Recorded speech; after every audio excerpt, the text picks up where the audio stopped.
Les amis, bien le bonsoir. J'espère que vous avez entendu parler du nouveau projet de Donald Trump qui est le Doge. D-O-G-E. Alors, ça sera une sorte de département de l'État américain, mais ce n'est pas vraiment un département de l'État américain parce que créer un nouveau département, ça va au-delà de, j'ai envie de dire, du projet. C'est pas le but du projet de renforcer le gouvernement fédéral, mais au contraire de le dégraisser. Et en plus, créer un véritable département prendrait beaucoup de temps, beaucoup de travail. C'est pas le but de Trump. Alors, qu'est-ce qu'il va faire? Il va créer une administration qui dépend du président.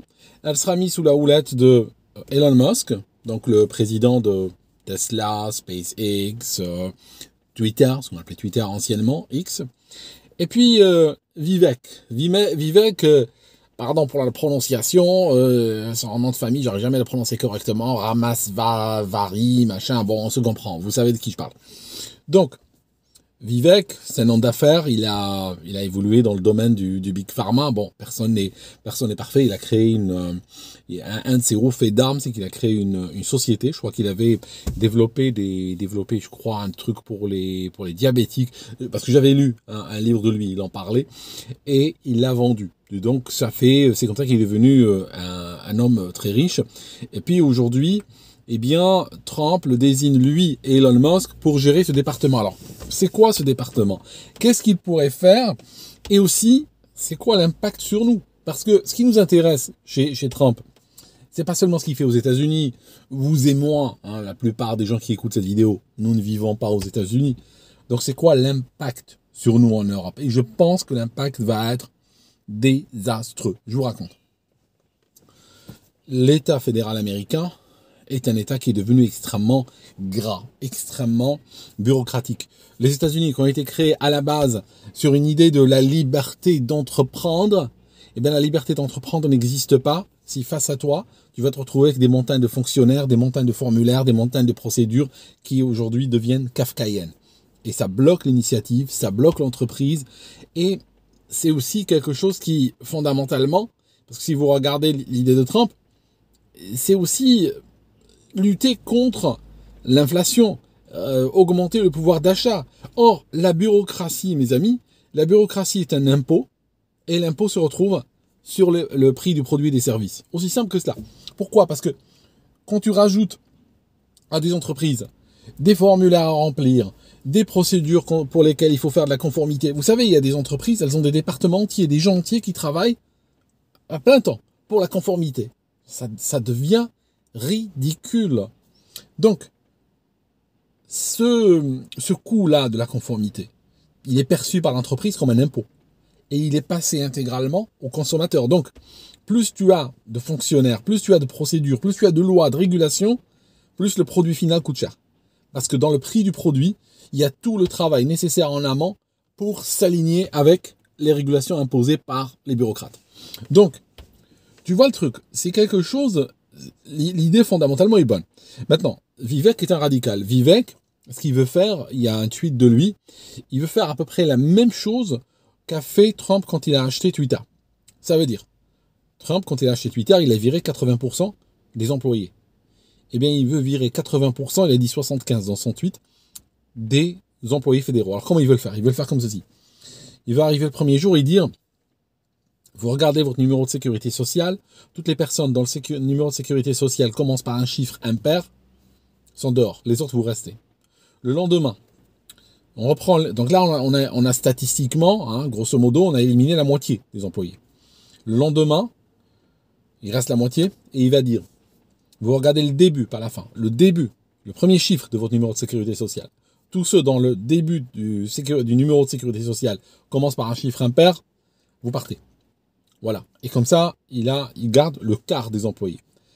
Alors, l'idée, si vous voulez, c'est de réduire les coûts, réduire les procédures et rendre l'économie américaine compétitive encore une fois, parce qu'elle n'est plus. Elle est en train de perdre de l'innovation face à la Chine, elle est en train de perdre de l'initiative, elle est en train de perdre des investissements, et parce qu'elle est vue aujourd'hui comme un trou noir bureaucratique, un peu comme l'Europe. C'est pour ça que l'Europe, attention, il y a quelque chose de très important, il y a un impact direct sur l'Europe. Alors, je vous donne un exemple. Je vous donne un exemple tout bête. Cette semaine, les magasins Costco ont dû aux États-Unis jeter 40 tonnes de beurre. 40 tonnes de beurre ont dû être jetées parce que sur le paquet de beurre, c'est pas écrit qu'il contient du lait. Voilà. On les jette, on demande aux gens de les ramener comme si c'était la fin du monde. Ramenez le beurre ou jetez-le pour un remboursement immédiat. Vous voyez, ce genre de bureaucratie kafkaïenne, irrationnelle, doit cesser. Autre chose qui veut faire cesser, c'est le financement ce qu'on appelle des NGO en anglais. C'est les organisations non gouvernementales qui sont financées par le gouvernement. Donc, quelque part, ça devient un bras illégal du gouvernement. Parce que l'État, tu prends l'État français ou américain, peu importe, il a un certain nombre de ministères, il a un certain nombre d'administrations qui dépendent de lui. Et c'est normal qu'il les finance et c'est normal qu'il les gère et tout.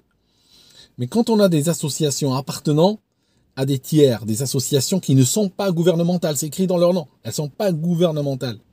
Elles sont gérées par des milliardaires, par des groupes d'intérêt, par des groupes de pression, par des militants, tout ça, et que l'État les paye. En les payant, elles deviennent de facto des organisations étatiques non officielles. Ça signifie qu'elles deviennent des organisations non étatiques illégales en réalité. Donc celles-ci, il veut également les éliminer. Donc, le projet doit se terminer. Alors, il va commencer le 20 janvier. On va voir à quelle vitesse ils vont l'exécuter, mais en connaissant Vivek et Elon Musk, ça va être assez agressif parce que lui, il leur donne jusqu'en 2026. Pourquoi? Parce que en 2026, il y a une grande année pour les États-Unis. En juillet, c'est le 250e anniversaire, n'est-ce pas, de la fondation, si vous voulez, des États-Unis, quoi. Donc de l'indépendance, la déclaration d'indépendance des États-Unis en 1776. 1776, 2026, ça fait 250 ans, donc il veut en faire une très grande année. Et il veut créer un État léger, agile et qui coûte pas cher. Il pense économiser jusqu'à 2 trilliards de dollars par an sur le fonctionnement de l'État. Pour être honnête avec vous, je vais vous dire un truc. S'il vire ses fonctionnaires, je pense pas c'est ce qu'il va faire exactement.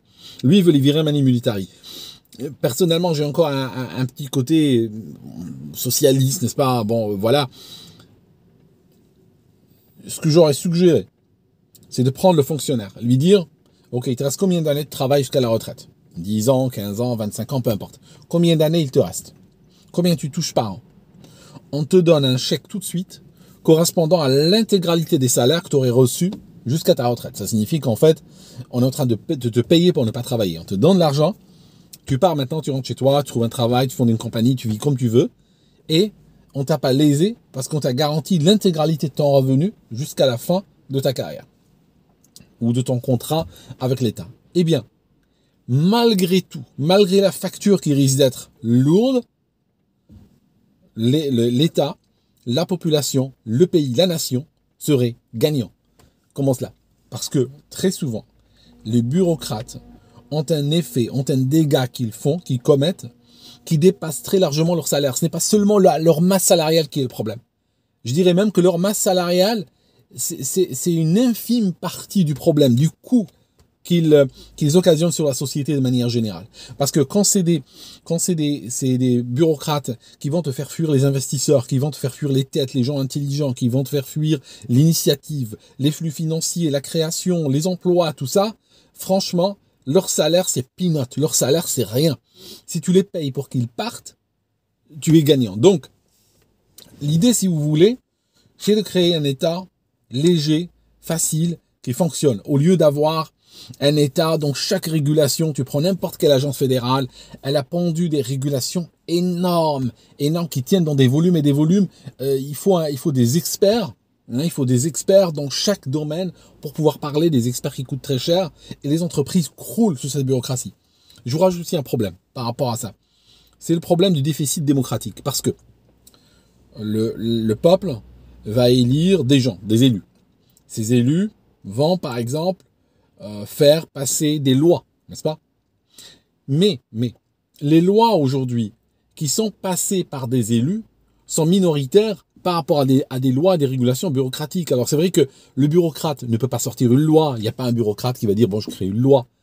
Mais il crée des régulations, il crée des formalités, il crée des process, il crée des formulaires. Et ceux-là, tu ne peux pas voter pour, tu ne peux pas les gérer. T'as aucune prise démocratique sur ces gens-là. Et le résultat net, c'est que, probablement pour une loi qui existe, qui est passée par un processus, on va dire, électoral ou démocratique, il y en a probablement 1000 ou 2000 qui sont complètement en extrajudiciaire, qui ont été pendus par l'administration et qui continuent à s'empiler les uns sur les autres. On a atteint le stade aujourd'hui où la Chine devient un pays qui semble beaucoup plus business friendly, qui semble être beaucoup plus favorable à l'initiative et la créativité que les États-Unis et l'Europe. L'Europe est en train de crouler sous les réglementations, sous les directives, sous des machins. Et en plus, l'Europe, ce qu'elle fait, non seulement l'Union européenne, non seulement elle crée à Bruxelles, elle crée des lois et des machins et des régulations et tout, mais en plus, elle va en chercher à l'étranger. Ça signifie qu'elle prend des traités internationaux, des conventions internationales et tout, elle les ramène, elle mixe tout ça et elle crée de nouveaux textes opposables. Et ça devient, au bout d'un moment, ça handicape tout le monde. Et là où il y aura un véritable problème avec l'Europe, c'est que l'Europe est un gros machin bureaucratique. Les États-Unis l'ont compris. Parce que si vous regardez en vérité, l'Europe et les États-Unis en termes de loi, je peux même vous dire que il y a plus de régulation en Europe qu'aux États-Unis, en réalité. Vraiment. Hein. Il y a beaucoup plus de régulation en Europe. Donc, ce qui se passe, c'est que les États-Unis veulent supprimer les régulations, veulent enlever la bureaucratie, comme la Chine le fait. Donc, que va-t-il se passer?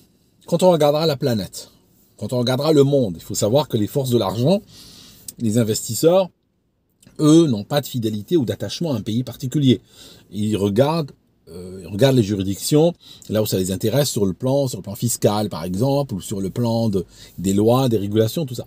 Donc, comment va paraître l'Europe par rapport aux États-Unis? Forcément, devinez. L'Europe va paraître comme un cauchemar bureaucratique face aux États-Unis de l'autre côté de l'Atlantique, qui disent, ici, tu viens, c'est facile, t'as pas besoin de recruter une armée de gens qui font de la conformité, t'as pas besoin de remplir des kilomètres de formulaires, de payer des avocats qui prennent je sais pas combien de l'heure pour te monter des dossiers, tu vois, tu ne risques pas, tu n'as pas un business qui risque de temps en temps de te faire choper par le régulateur, et puis parce que tu as oublié un formulaire, tu as oublié de cocher une case, tu as oublié d'envoyer un papier, et puis tu te retrouves avec des amendes, avec des audits, avec des contrôles, tout ça. Il veut éliminer toute cette partie-là. L'Europe, elle apparaîtra comment? Devinez, voilà. C'est ça. Ça signifie que aujourd'hui, l'Europe, avec son emballement régulatoire, parce que, voilà, il y a l'Europe, c'est... Regardez, en France, il y a cette mentalité qui dure depuis des générations, qui consiste à dire, s'il y a un problème, on peut le régler avec une taxe, avec un prélèvement. La France est le champion des prélèvements. Voilà, il y a un problème, peu importe. Voilà, met un prélèvement et on prend l'argent, on le met dans le compte de l'État et on gaspille. Voilà, c'est comme ça qu'on vit aujourd'hui le gouvernement en France. C'est comme ça qu'on gouverne la nation. C'est comme ça qu'on gouverne la cité en France. Le moindre problème, prélève, gaspille. Prélève, gaspille. L'Union européenne, elle n'a pas encore un pouvoir aussi étendu que l'État de prélever, mais t'inquiète pas, ça viendra. Hein, on va vers le fédéralisme européen si on continue comme ça. Et tu verras le prélèvement européen, comment ça sera. Et donc, l'Europe, c'est les règlements. Les règlements, les directives, les machins, constamment. Le moindre problème, allez, on va pondre un truc. Et après, ça devient réellement l'Eldorado des militants, ça devient l'Eldorado des idéologues, des gens qui veulent bien paraître, tout ça. Et ça te crée des règlements qui sont paralysants. L'Europe, hein, même, ok, quand les États-Unis créent des clouds, comme je sais pas moi, Azure, c'est américain, AWS, c'est américain, Google Cloud, c'est américain, les grands moteurs de recherche sont américains, n'est-ce pas? Amazon, c'est américain. Pratiquement tout ce qui nous entoure, comme économie digitale, économie récente et tout ça, vient des États-Unis. C'est pour ça que je te disais tout à l'heure, les États-Unis, c'est beaucoup moins régulé que l'Europe. Et ils trouvent eux-mêmes, à leur niveau, qu'ils sont en train d'étouffer sous la régulation. Je peux les comprendre. Alors nous, tu imagines, nous, on est sous l'eau. Si eux, ils ont l'impression de faire naufrage, nous, on est au niveau du Titanic. Hein. Nous, on est vraiment très, très profond. Voilà ce qu'on sort en Europe. Voilà. Le bouchon qui s'attache à la bouteille. Hein. Le bouchon qui s'attache à la bouteille. Tu vois? C'est ça, ce qu'on invente en Europe. Ça, c'est la régulation. Et nous, regarde, nous, on est au Royaume-Uni, on n'a rien à faire avec cela. Mais parce que c'est les Européens qui le font, on va pas fabriquer que des machines pour l'Europe. Ben voilà quoi, hein. Ça va nous boucher également. Voilà mes amis. Donc on va suivre un petit peu ce qui va se passer, mais c'est une présidence qui va s'avérer animée, j'ai l'impression. Hein. Il y aura beaucoup d'animation. Ça va être chaud à observer parce que j'ai pas l'impression qu'on soit d'accord avec Trump ou pas, hein, c'est pas la question. J'ai pas l'impression que ce sera une présidence, on va dire, où il va débarquer, n'est-ce pas? Et puis se reposer, puis on n'entend pas parler de lui, et puis genre Barnier, tu vois ce que je veux dire. Genre le mec, il arrive, et puis bon, voilà, il faut toutes les 3 semaines, on a un petit filet dans la presse à son sujet. Non, j'ai l'impression qu'on va s'amuser, j'ai l'impression qu'il va y avoir du brutal, littéralement toutes les 2 heures. Hein. Ça va être chaud à suivre. J'ai même envie de vous dire quelque chose, regardez. C'est un mal pour un bien que Trump a perdu la dernière élection. Franchement, oui, je vous assure. Ça peut paraître choquant, mais je vous dis que c'est bien qu'il a perdu l'élection, la dernière fois, face à Biden. Pourquoi? Parce que regardez, s'il avait gagné la dernière fois, aujourd'hui il serait en train de finir son 2e mandat et il ne pourrait plus jamais se représenter. Ça, c'est le premier point. Deuxièmement, il est sorti de sa naïveté, quelque part. Parce qu'au départ, quand il a gagné en 2016, c'était un coup de cul, comme on dit. Hein. Voilà, il a gagné, il est arrivé, et ils l'ont bouffé. Il a fait beaucoup d'erreurs. Hein. L'une des erreurs, par exemple, je vous donne une erreur toute bête qu'il a faite, et je pense qu'il ne va pas la faire ce coup-ci, c'est par exemple, quand il est arrivé après Obama, il a gardé à la Maison-Blanche le même staff qu'Obama. Hein, il s'est dit, bon, moi je suis là pour l'apaisement, je suis un patriote américain, ok, c'est vrai que j'étais un peu excessif lors de la campagne, mais là je veux l'apaisement. Hein, si vous avez remarqué, il a fait l'apaisement, il n'a pas cherché, par exemple, il n'a pas cherché à embêter Hillary Clinton, il est resté tranquille, tout ça, il n'a pas cherché à embêter Obama. Alors que eux, par la suite, ils l'ont pas lâché, ils ont envoyé même la police perquisitionner chez lui, ils ont fouillé chez lui, la FBI l'a persécuté. Vous voyez, c'est pas la même chose. Et en restant dans cette naïveté, eh bien, il a morflé. Il a passé ses 4 ans à se battre contre des moulins à vent, contre des tentatives d'impeachment. Il s'est battu contre des rumeurs par la presse comme quoi il doit son élection à la Russie. Vous vous rappelez l'histoire de l'interférence russe qui a été prouvée comme étant complètement un fake, mais malheureusement, sur l'instant, c'est quelque chose qui lui a fait perdre du temps. Et 4 ans, ça passe vite. Et quand sur les 4 ans, on passe 90% de son temps à se battre contre des fausses accusations, lutter contre des taupes à l'intérieur et tout ça, on ne s'en sort pas. De sorte que, il a été viré de la Maison-Blanche. Après, pendant 4 ans, il a été persécuté. Il a été humilié. Il a été insulté. Il a pu réfléchir, maturer quelque part. Réfléchir et réaliser un petit peu ce qui s'est passé durant son premier mandat. Il a eu le temps de réfléchir dessus, ce qu'il n'aura pas eu le temps de faire s'il était parti sur la même lancée, continuer un 2e mandat. Là, il arrive, il n'a plus rien à perdre. C'est un gars qui n'a plus rien à perdre maintenant. Il est âgé, il a un certain âge, il va vers ses 80 ans. Quand il finira son 2e mandat, il aura 82 ans. Il pourra pas revenir, il pourra pas se faire réélire une 3e fois, c'est fini. Donc c'est son dernier mandat sûr cette fois-ci, hein, il n'y aura pas une élection à la fin. Donc maintenant, le mec, il est libéré, il est loose, comme on dit. Hein. Il va rentrer dans le bureau ovale et il va gueuler I am loose. Hein, vraiment, il va être hors contrôle. Et en plus, il s'est mis avec des gens comme Vivek Ramaswamy et puis comme Elon Musk. Les gars, je peux vous dire, hein, ça va faire du sport. Le truc, c'est que ce qu'on pose la question souvent en anglais, what's in it for me? Ça signifie, qu'est-ce qu'il y a là-dedans pour moi? Qu'est-ce qu'il y a là-dedans pour nous en Europe dans cette présidence? Ça, c'est la question importante. Et j'ai l'impression que en défendant les États-Unis, en améliorant la qualité des affaires et le climat des affaires et le climat économique aux États-Unis, sans le faire exprès, il le fait pas par guerre par rapport à l'Europe, il s'en fiche de ce que nous faisons ou pas. Mais le fait est que comme corollaire, comme effet secondaire, j'ai envie de dire, eh bien, on risque de nous retrouver, nous en Europe, à morfler encore plus et à s'enfoncer dans ce que nous savons. Ça signifie nous enfoncer dans le déclassement, nous enfoncer dans dans ce que nous voyons autour de nous, hein, dans la vétusté, dans l'insécurité, dans le délabrement des infrastructures, dégradation des services publics, baisse du pouvoir d'achat, baisse de la sécurité du travail, et finalement, pour utiliser peut-être un terme un peu brutal, nous tiers-mondiser gentiment. Hein, nous tiers-mondiser gentiment. Parce que c'est peut-être un sujet qui mérite une autre vidéo. C'est un sujet, j'en parle dans ce livre. Voilà, je voulais vous parler de mon livre, mais là, c'est venu naturellement, je vous en parle. Escrologie. Ce livre est disponible sur Amazon. Escrologie.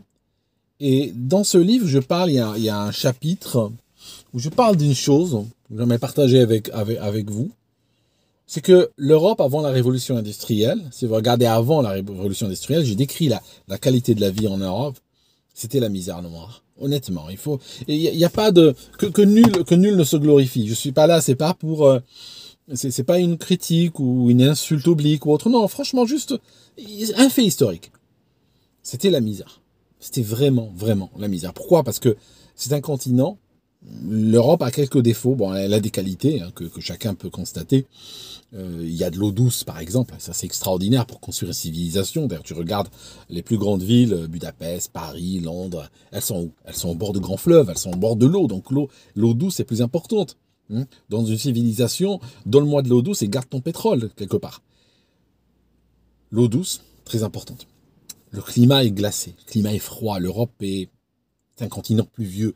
C'est le continent le plus froid habité par les humains. Tu vois ce que je veux dire? C'est pas un continent facile, on va dire.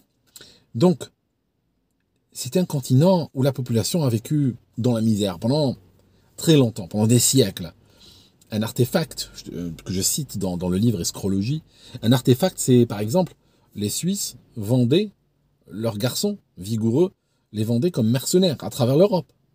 C'est grave pour que des familles, on arrive à se séparer des enfants de 19 ans, 20 ans pour qu'ils aillent se faire tuer et qu'ils ne reviennent jamais.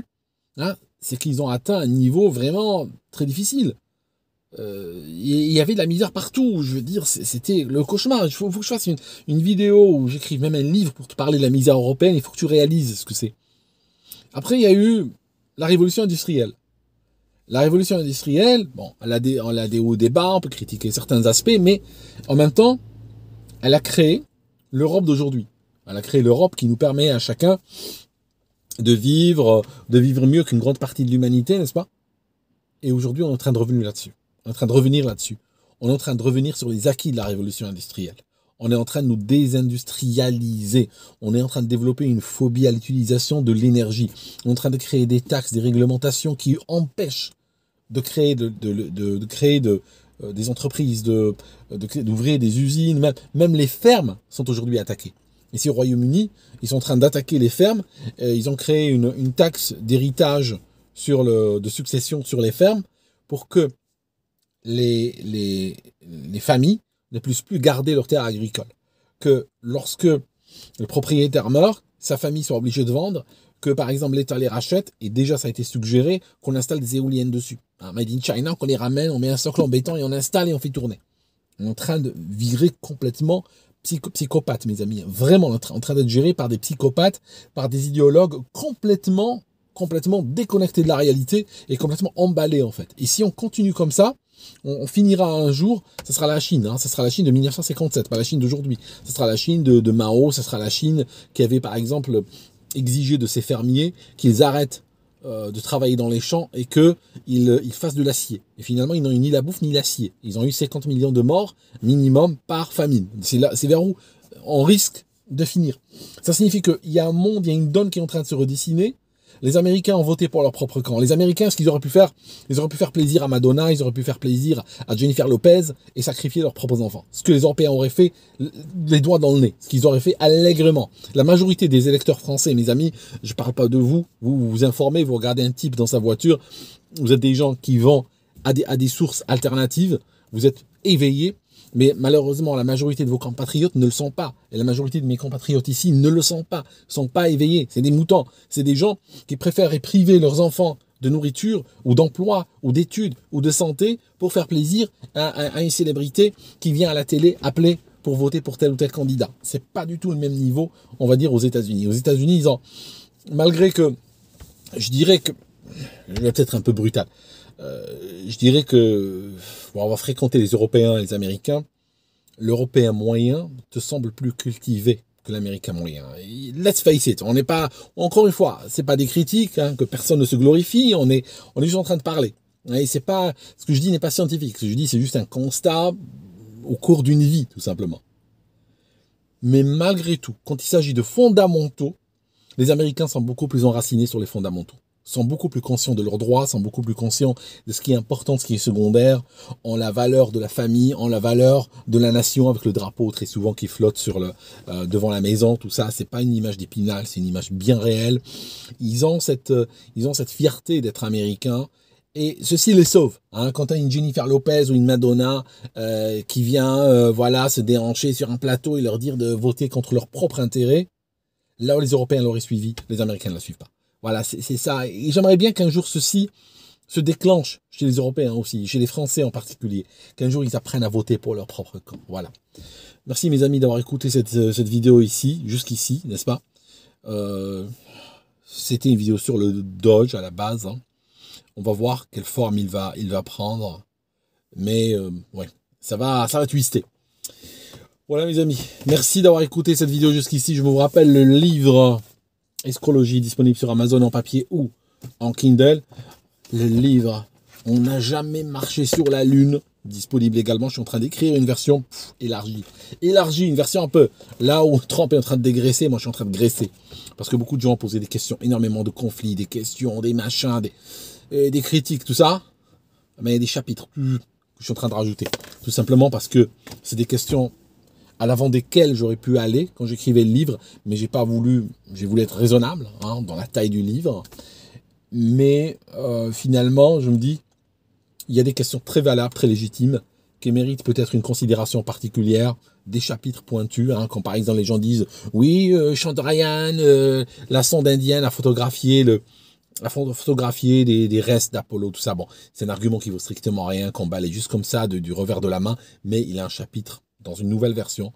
Elle sort quand elle sort, probablement en 2025, qui va précisément adresser cette question, et vous allez voir que l'argument est extrêmement ridicule quand on l'analyse scientifiquement avec les données disponibles. Merci en tout cas d'avoir écouté cette vidéo jusqu'ici. Je sais pas pourquoi je suis emballé, je sais pas pourquoi je parle vite, hein, juste comme ça, hein, je sais pas, ça va vite dans ma tête. Ce soir, je sais pas pourquoi, d'habitude ça va plus lentement. Là, c'est en train de speeder, et je sais pas pourquoi je suis en train de speeder tout seul. Il y a rien là, il y a rien, je peux me relaxer. Bon, je me relaxe, je prends à me relaxer, je prenne à respirer. Voilà.